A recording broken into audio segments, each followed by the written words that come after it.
Mariresolve na ba ang baha sa Maynila? Yun naman dapat, kasi kailangan may take naman ng taong bayan.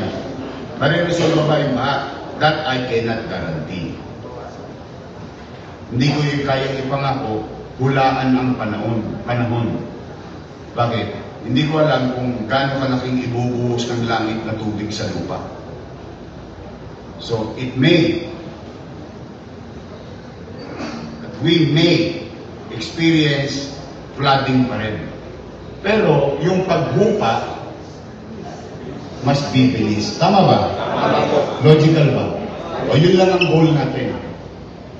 Yun ang goal natin ngayon. Yun ang band-aid solution.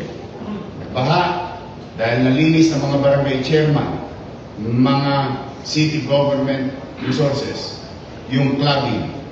Nagkaroon ng space, science will agree with us, space occupied by matter, lesser space.